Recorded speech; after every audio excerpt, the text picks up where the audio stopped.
Olá, caros. Bom, vamos dar início a mais uma aula, né, de transmissão de energia elétrica em corrente contínua em alta tensão. E o tema da aula de hoje são os eletrodos de aterramento. Então nós vamos abordar tanto os eletrodos terrestres quanto os eletrodos marítimos, ok?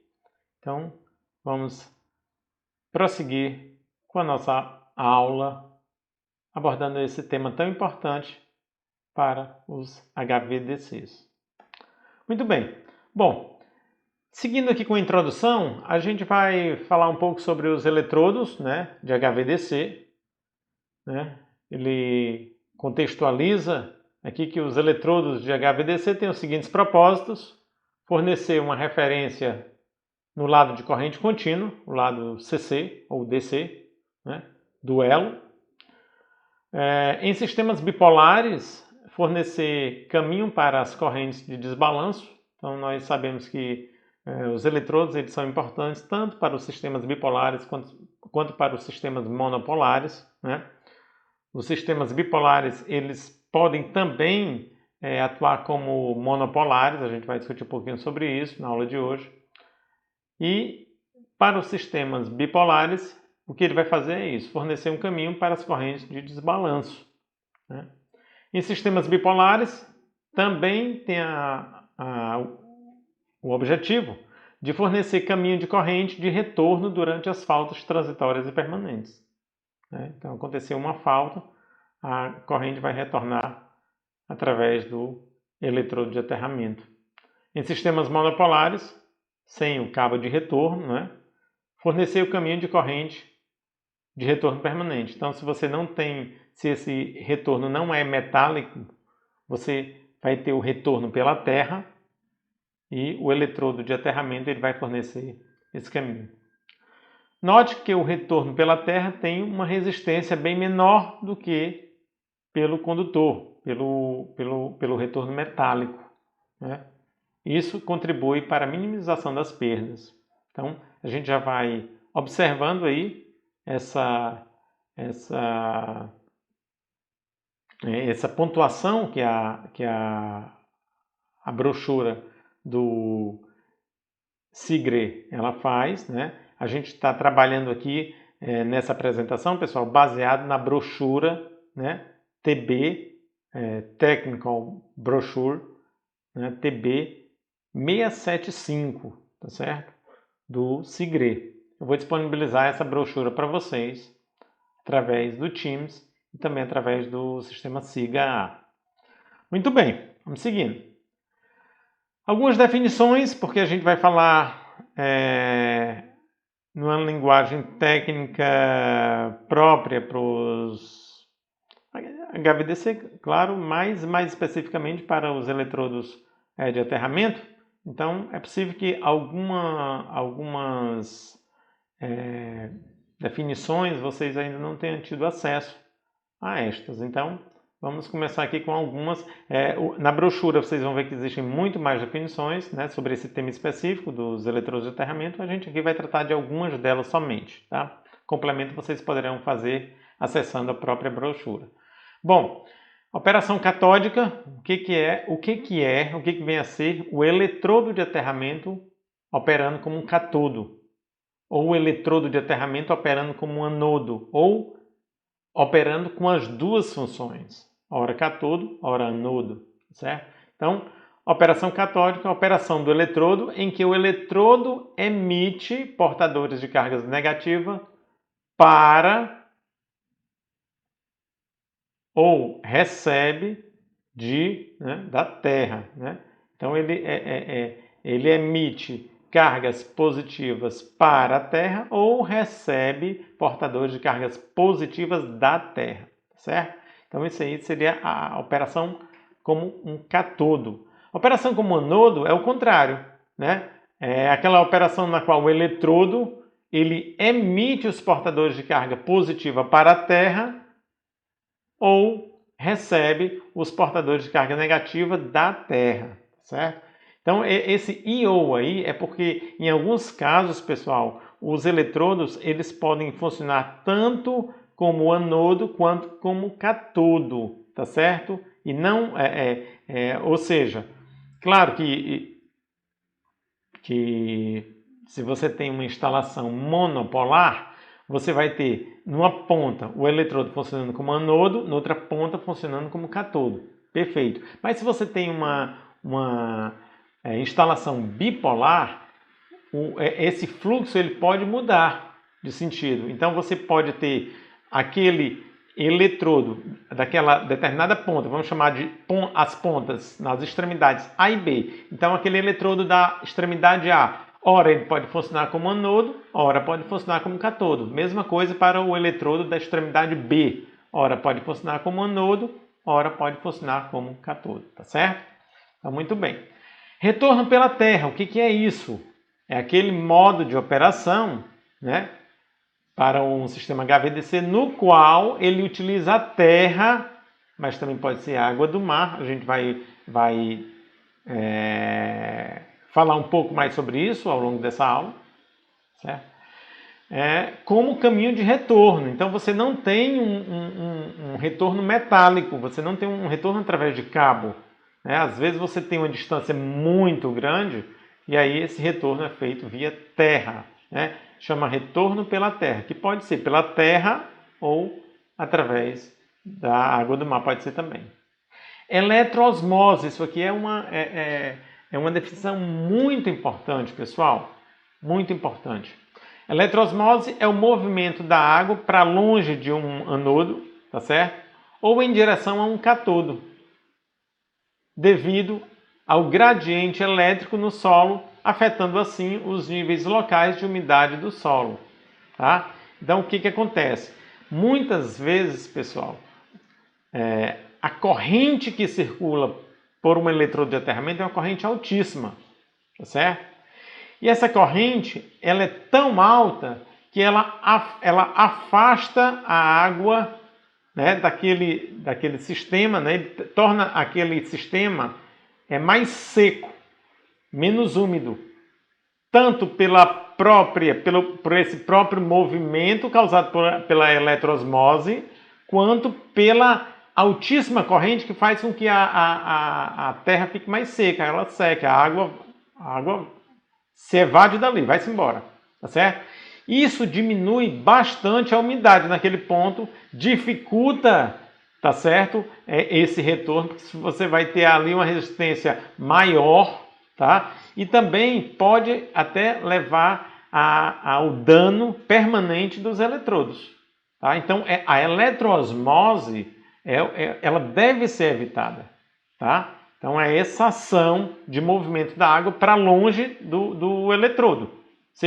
Esteja ele funcionando como um anodo ou como um catodo, certo? E esse gradiente elétrico que se forma, tá? Ela afeta os níveis de umidade naquele solo e vai dificultar, vai aumentar as perdas, vai dificultar o retorno, pode até levar ao comprometimento, né, permanente daquele eletrodo de aterramento, tá certo? Muito bem. Aqui eu trouxe parte de uma instalação, tá? Aqui eles chamam de site do eletrodo, é o local onde você vai fazer a instalação. Então você tem ali um sistema, uma construção, tá certo? Onde nós temos vários pontos aqui, olha só. Temos a linha do eletrodo, tá certo? Ou eletrodo de linha, tá certo? É uma linha aérea ou um cabo subterrâneo que é usado para conectar o barramento neutro de uma estação conversora à estação dos eletrodos. Então essa estação aqui, ó, o que vocês estão vendo aqui, eles chamam o site dos eletrodos, ou estação, pode ser estação dos eletrodos, tá? Então isso aqui seria o eletrodo de linha. Ou pode ser, ou você também tem outras definições, que seria, por exemplo, o cabo guia de corrente, tá certo? Esse camarada aqui, ó, o cabo guia de corrente, ele é um ramo, né? Ele chama de ramo principal, usado para conduzir a corrente do terminal, né, da linha de eletrodos, para os cabos de alimentação. Então, aqui são os cabos de alimentação, ó, aqui são os eletrodos. Né? Os cabos de alimentação dos eletrodos são aqui. Você tem aqui uma chave que permite a desconexão desses eletrodos. Existe um determinado momento, a gente vai ver até, vou mostrar aqui um esquemático para vocês, onde você tem chave de eletrodo. Por quê? Professor, por que você teria uma chave para desligar os eletrodos? Vocês vão ver que em determinados momentos você pode ter sistemas mistos, que utiliza eletrodo, tá certo? Ou não, tá? Então, no momento que ele não quer utilizar os eletrodos, aí ele faz essa desconexão, tá? Ele pode fazer através dessa chave.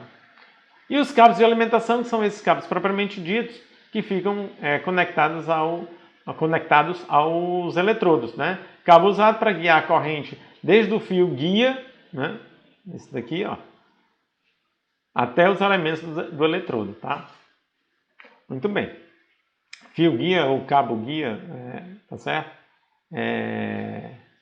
São sinônimos.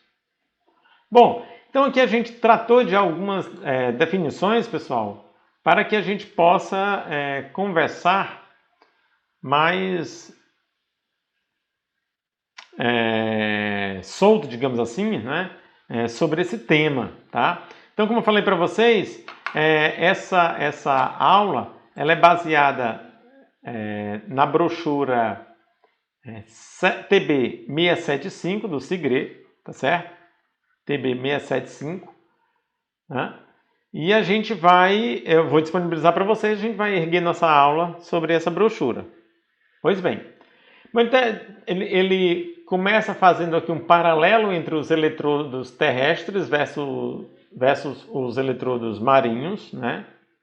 Então, eletrodos terrestres versus eletrodos marinhos. E aí, ele diz o seguinte: em geral, o eletrodo marinho é fisicamente menor, com valor de resistência e custo menores do que o eletrodo terrestre. Então, isso aqui é uma regra. Aí você diz, não, professor, então, ótimo, excelente. Vou concentrar tudo que eu tenho de eletrodo em eletrodos marinhos. Mas muitas vezes isso não é possível. Tá certo? Quando você tem a costa pertinho, excelente. Quando você não tem, e aí, como é que faz? Tá? Mas a gente vai mostrar muitos exemplos aqui para vocês, onde nós destacamos um e outro, tá? Aqui no Brasil, nós não temos nenhuma instalação que utilize, tá? Seria excelente que tivesse. Esperamos que no futuro próximo nós tenhamos, mas até hoje nós só temos eletrodos terrestres, ok? Muito bem, vamos lá. A diferença vem com a distância da estação, tá? Então isso aqui é um ponto para se avaliar. Tá? A diferença entre um e outro vem com a distância da estação. Muitas vezes, pelo próprio projeto, pela própria região onde eu estou trabalhando, né? Nessas extremidades, eu não tenho como... Estou falando da estação conversora, né, pessoal? Eu não tenho como ter um eletrodo marinho, então a minha única possibilidade seria o eletrodo terrestre.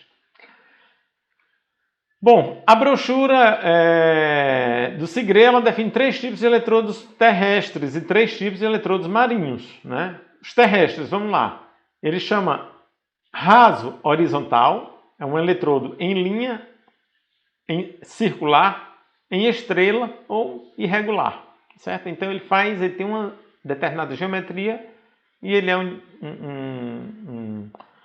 um eletrodo horizontal. Ele chama raso, pessoal, porque esse raso tem a ver com a distância a qual ele é enterrado. Então, os eletrodos rasos eles são enterrados a uma distância de até 200 metros, não mais do que isso. Aí ele tem os eletrodos verticais, né? O eletrodo vertical são poços de até 200 metros, normalmente em geometria circular. E também tem o eletrodo de poço profundo, né?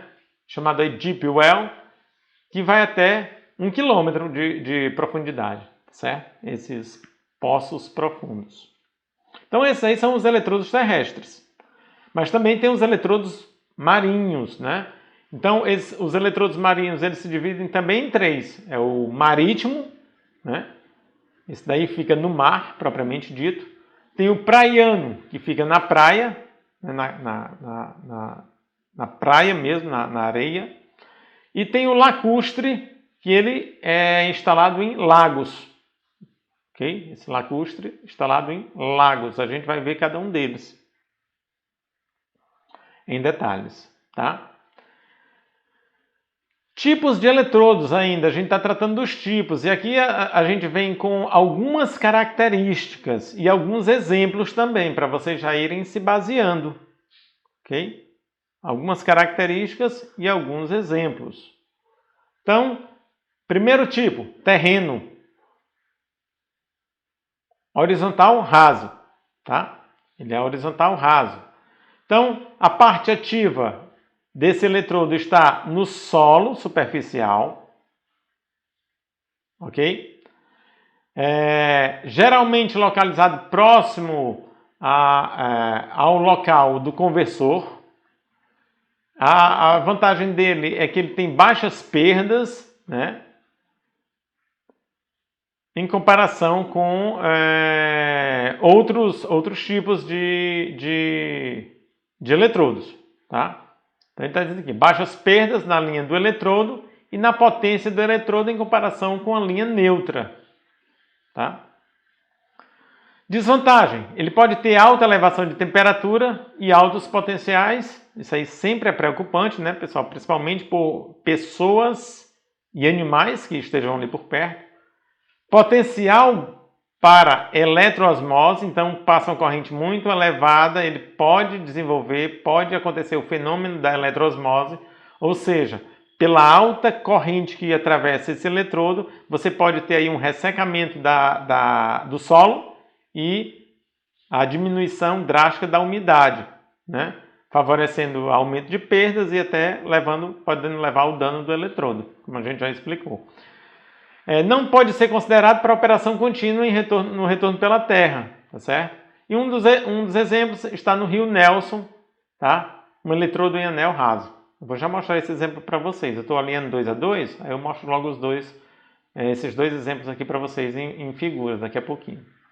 Tem o terreno vertical também, solo relativamente raso, até 200 metros da superfície, área reduzida do local, né? Uma das vantagens, área reduzida do local, do eletrodo em comparação com o eletrodo horizontal. Claro que você tem ali uma vertical, né? um poço. Né? Desvantagem, efeito final óbvio da densidade de liberação de corrente, ou seja, ele aumenta a densidade de corrente. Né? Isso aí sempre é preocupante, porque aumentou a densidade de corrente, você aumenta campo magnético ali por perto, você pode... O problema de aumentar campo magnético é porque muitas vezes você tem coisas metálicas também enterradas, entendeu, pessoal? Você tem transformador ali por perto que tem uma malha de aterramento ali. Então, isso tudo pode ser preocupante, tá? E tem esse projeto aqui, um projeto de um HVDC na China, nessa cidadezinha aqui que eu não vou tentar pronunciar o nome, tá? Eu vou mostrar os dois para vocês. Aqui, à esquerda é o do Rio Nelson, tá certo? Tá? Um eletrodo horizontal, em anel. E aqui à direita é o chinês, que é um eletrodo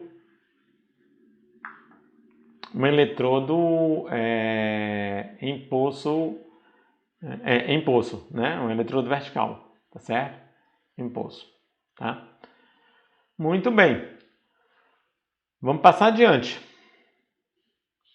Aqui, só para vocês terem uma ideia, esse HVDC é um HVDC de mais menos 800 kV e a corrente nominal 3.125 amperes. Quer dizer, bastante considerável, né, pessoal? Muito bem. Vamos seguindo, meu povo.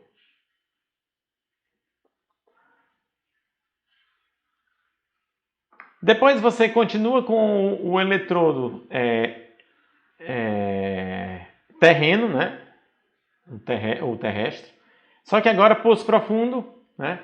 Então você vai ter ali um solo de até uma profundidade de até 1.000 metros, esse poço.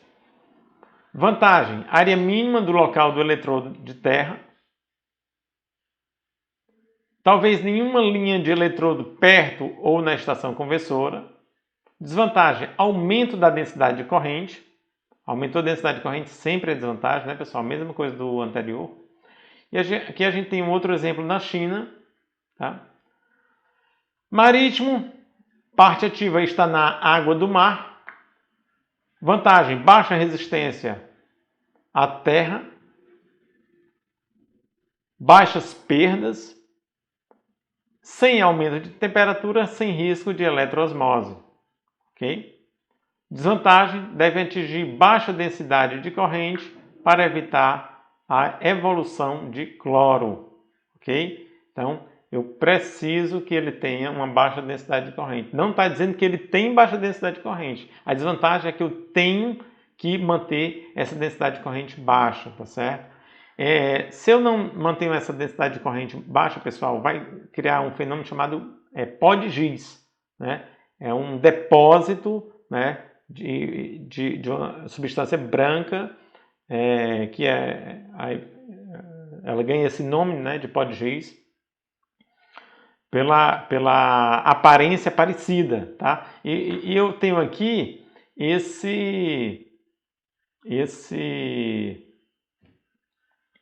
essa instalação, ok? Que é no mar, pertinho ali da Suécia, Dinamarca, Noruega, tá certo? Então, é uma instalação que existe por ali.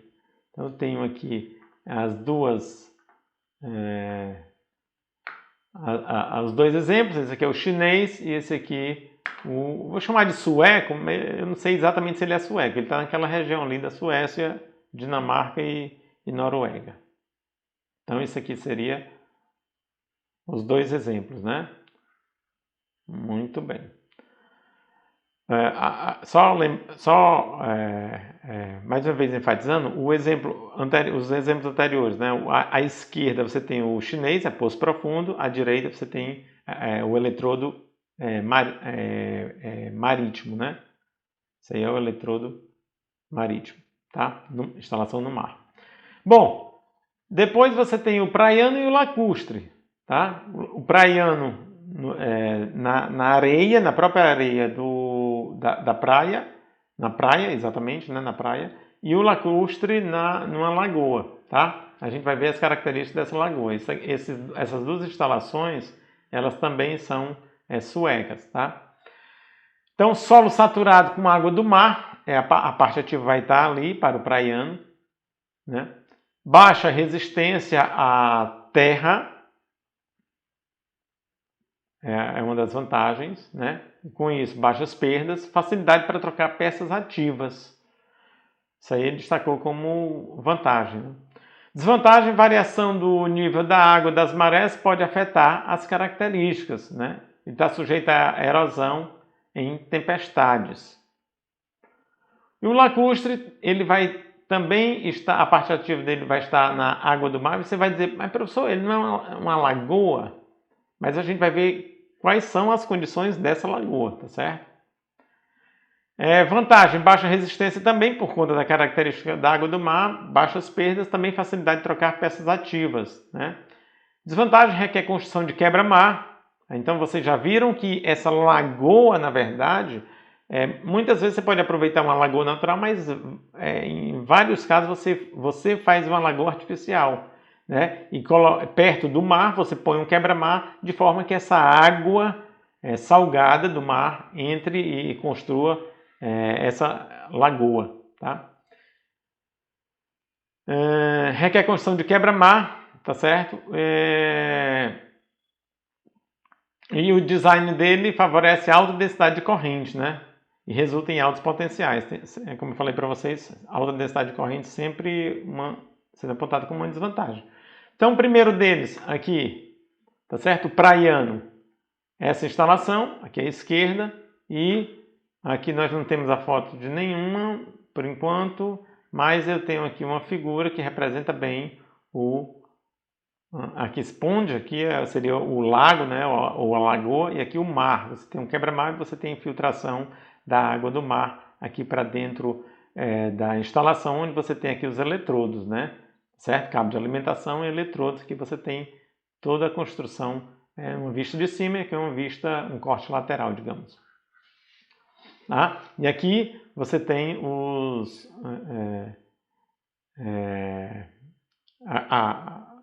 site, né? O site dos eletrodos, digamos assim. Tá? Para onde chega o cabeamento, toda aquela estrutura que eu mostrei a vocês há alguns slides atrás. Bom, dito isso, pessoal, então a gente já caracterizou os tipos de eletrodos, né, que nós temos, tanto terrestre, né, quanto marítimo, né, quanto marinho. Né.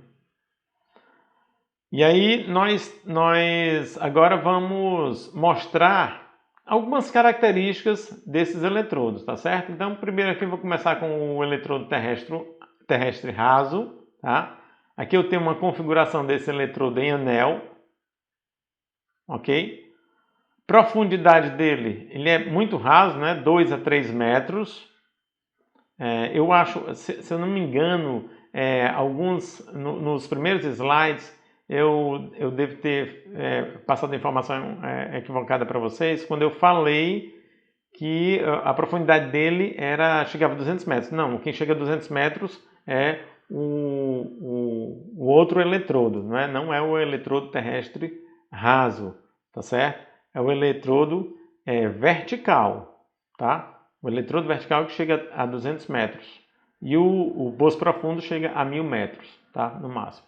Tá? O raso, realmente, ele é bem raso, 2, 3 metros de profundidade. Então tem que tomar bastante cuidado, o projeto aqui tem que ser muito bem feito e toda vez que você tem uma situação dessa, um edital, tá certo, pessoal, de transmissão, né,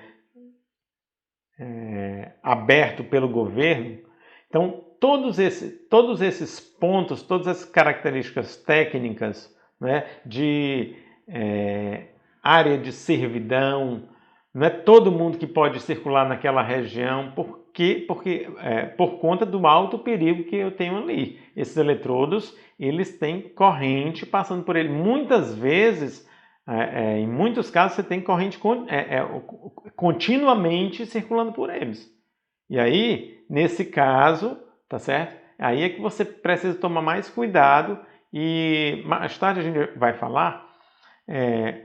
Toda vez que você abre um edital, quer dizer, o governo abre um edital para venda ou para concessão de linha de transmissão, né, ou execução de transmissão, de distribuição, de geração, então você tem etapas de estudos, né? Então tem as etapas R1, R2, R3, R4, R5, né? Nas etapas R2 e R3, né, que são mais voltadas para os estudos técnicos e também de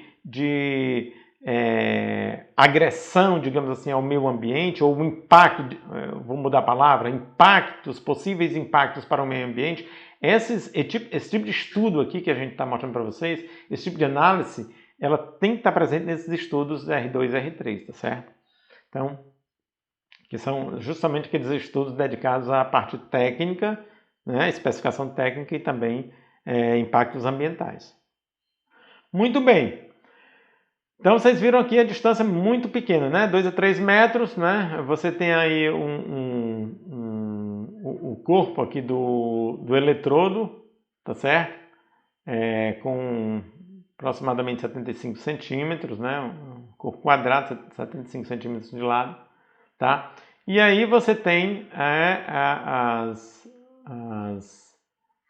alguns detalhes aqui, né? Das linhas aqui do eletrodo. Tá? Então eu tenho aqui a linha do eletrodo, olha que tem uma chave de desconexão, eu posso ter essa linha e desconectar os eletrodos, e aqui você tem o corpo do eletrodo, propriamente dito, tá certo?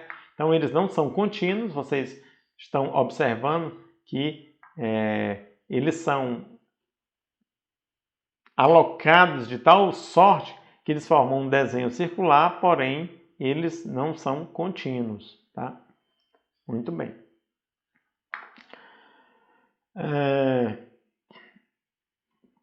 Todas essa legenda aqui, pessoal, são inerentes a componentes presentes nesse eletrodo e eles também estão destacados naquela das primeiras figuras que eu mostrei para vocês. A gente tinha aquele site lá do eletrodo, né?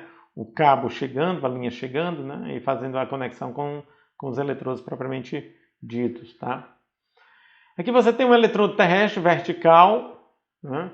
Onde aqui você tem aqui mais ou menos 40 centímetros de diâmetro, de 20 a 100 metros em média, tá? Mas podendo chegar até 200, como eu falei para vocês. E aqui você tem um detalhamento maior de como é que eles ficam espaçados, né? Os elementos do eletrodo, tá certo? E aqui os cabos de distribuição, tá? Tanto o eletrodo raso quanto o vertical, o material normalmente consiste de elementos de ferro-silício, né? Então você tem ligas de ferro-silício, aqui ferro-silício cromo, né? Nesse caso, e um corpo de coque. Esse coque, pessoal, na verdade é carvão mineral, só que o carvão é aquecido, né? Ele é aquecido para ganhar propriedades químicas, né? Então você faz um tratamento térmico nesse carvão, e aí ele ganha esse nome de coque, e o eletrodo ele vai ser preenchido com esse coque, tá? Muito bem. Aqui você tem o eletrodo marinho, né? Instalado no fundo do mar, né?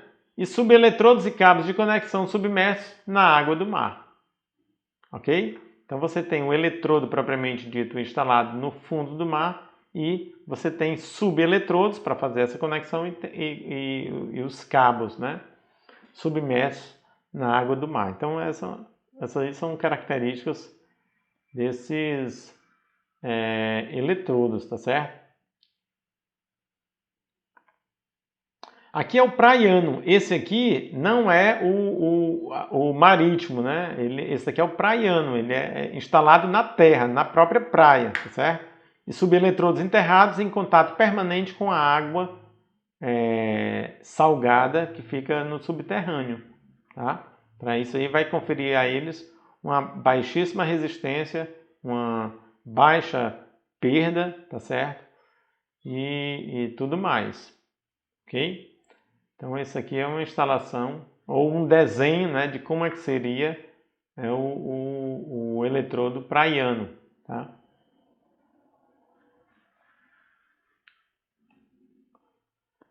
E aqui o lacustre, já mostrei para vocês na outra figura, ok? A mesma figura, essa daqui, onde você precisa a construção de um quebra-mar, você tem a água da praia e essa água da praia está em contato com a água desse lago. Falei para vocês também que esse lago ele pode ser natural, mas muitas vezes ele é artificial. E aí fica pertinho do mar e você tem essa água onde o eletrodo fica submerso, é água salgada, é a água do próprio mar, tá certo? Instalado numa lagoa, natural ou artificial, subeletrodos e cabos de conexão submersos na água do mar. Aqui. Então você tem eletrodos, cabos de conexão e aqui uma construção aí dos eletrodos propriamente ditos, tá?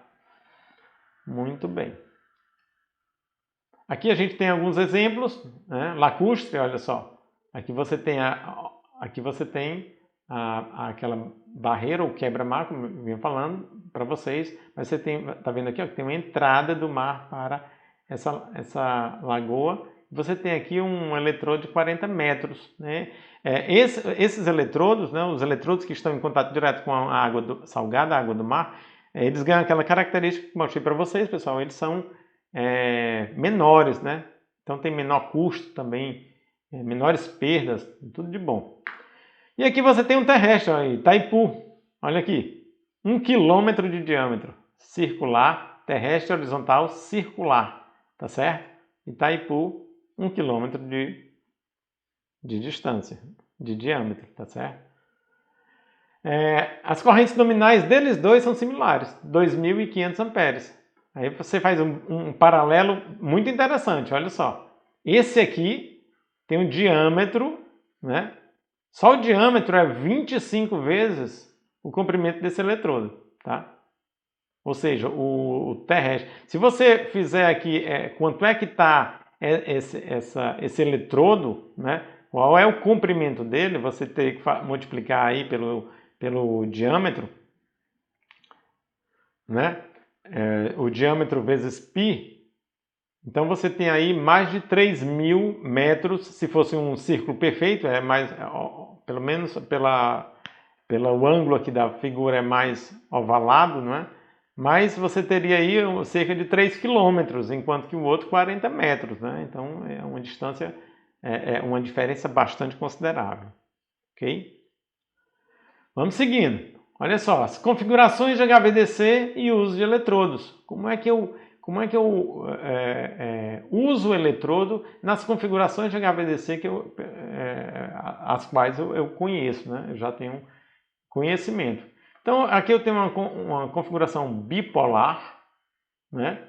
Então, você pode ter, olha só, pequenas correntes circulando aqui.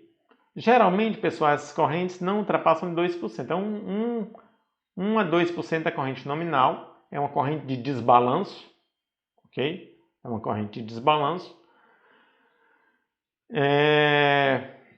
Em teoria, essa corrente não deveria existir, mas existe. É uma corrente de desbalanço, porque os sistemas espelhados não são perfeitamente simétricos. Então, você vai ter algum desbalanço aqui. Mas é diferente de você ter uma corrente nominal, tá certo? Por exemplo, quando você tem um monopolo, você tem a corrente nominal circulando lá pelo eletrodo, certo? Aqui você tem 2 monopolos, tá? E aí, quando você tem essa construção monopolar do HVDC, você pode ter duas opções. Ou você tem um retorno, né? Retorno pela Terra, ou você tem o retorno metálico através de cabo, certo? Retorno pela Terra, retorno metálico. Retorno pela Terra, pessoal, sempre com menor resistência do que o retorno metálico, certo? Para as mesmas distâncias, retorno pela Terra é mais interessante porque a resistência é menor. Ok? Muito bem, vamos seguir. Sim, ele faz uma observação de que aqui foi mostrado pelas características somente o LCC, né? Que é com esse indutor de saída, você tem a saída em corrente, você tem aqui os tiristores, né? Como válvulas, mas pode também ser VSC, certo? O HVDC ele pode ser baseado em IGBT, como válvulas semicondutoras, tá? Não tem problema nenhum. O que vale para o LCC vale para o HVDC em termos dos eletrodos de aterramento.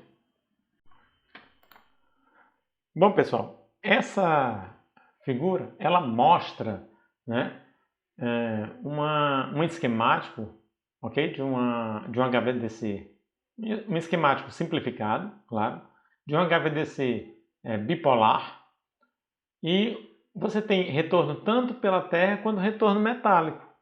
Certo? Então você tem retorno metálico aqui e você tem retorno pela Terra. Nesse momento o retorno metálico está ligado e o retorno pela Terra desligado, ok? Mas você pode ter uma situação onde você inverta essas chaves. Você desliga um e liga o outro, tá certo? Então dependendo das características, né? Dependendo das características, você pode acionar um ou outro, e a gente sabe o seguinte, que quando acontece por exemplo, um curto-circuito do lado de corrente contínua, esse HVDC ele vai ter que atuar proteção, mas essa corrente ela vai ter que circular, essa corrente de retorno do curto-circuito. Então, por onde é melhor circular? Pela Terra, ok? Ou então por uma via metálica. Aí vai depender de quem oferece uma menor resistência, tá? Para minimização de perdas, ok? Então, você pode, no momento de falha, eu não estou dizendo que é sempre que você opta por uma opção ou por outra, de retorno metálico ou por terra, é por conta de falha. Mas, durante a falha, você tem condição de fazer essa opção, tá? E aí você pode chavear essas maneiras de retorno da corrente de falta, por exemplo. Ok? Então esse aqui é um exemplo onde mostra, né, que você tem as duas possibilidades. Bom, pessoal, então ele fala, em sistemas bipolares, os eletrodos precisam operar como anodo ou catodo, tá certo? A corrente de desbalanço, cuja ordem é de 1%, na verdade varia entre 1 a 2%, né? Pode ser em qualquer sentido estar presente continuamente.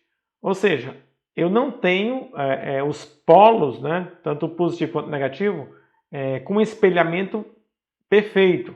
Então você vai ter algum desbalanço, ou um desbalanço em favor do polo positivo, ou um desbalanço em favor do polo negativo. Então essa corrente que circula através do eletrodo de aterramento, ela pode ser num sentido ou no outro. Daí o eletrodo daquela determinada extremidade ter necessidade de operar tanto como anodo quanto como catodo. Ele precisa operar tanto como anodo quanto como catodo, certo? A corrente plena ou de sobrecarga pode fluir pelos eletrodos durante faltas no polo, tanto na linha quanto na estação conversora, certo? Consequentemente, os eletrodos têm que operar como anodo e catodo, porque ela pode acontecer num lado ou no outro, né? Ninguém sabe onde é que vai acontecer. Então, daí essa necessidade, tá? Aí aqui eu tenho um exemplo, olha só.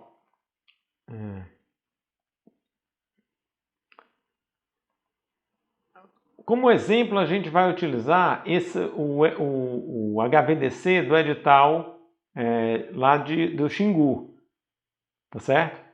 Então é um HVDC de mais ou menos 800 kV e 4.000 megawatts de potência ativa. Então a corrente de desbalanço chega a 1,6% da nominal, né? Ou seja, corrente de desbalanço 40 amperes, a corrente nominal é 2.540, né? Tá falando aí amperes, tá? E essa corrente de desbalanço, como foi pontuado anteriormente, ela flui continuamente. Então, eu tenho ali um desbalanço contínuo, tá certo? Então, eu tenho essa corrente de 40 amperes circulando pelo eletrodo. Aí ele diz, olha, operação monopolar com retorno pela Terra do bipolo, eu tenho ali 2.540 amperes de circulação de corrente, né, durante 250 horas por ano. Ok? As perdas, né, relativas à corrente nominal bipolar, elas chegam a 166 megawatts, ou 4% da potência do bipolo, né? As perdas da corrente nominal monopolar, quando está funcionando só um deles, chega a 95 megawatts, ou seja, 5%, né, com retorno pela Terra, né, a operação monopolar. E as perdas relativas à corrente nominal monopolar chegam a 166 megawatts, que representa 8% com o retorno metálico, tá certo? Então você pode ter tanto retorno pela Terra quanto retorno metálico, tá? Então você vê aqui, ó, que com retorno metálico eu tenho maiores perdas, ok?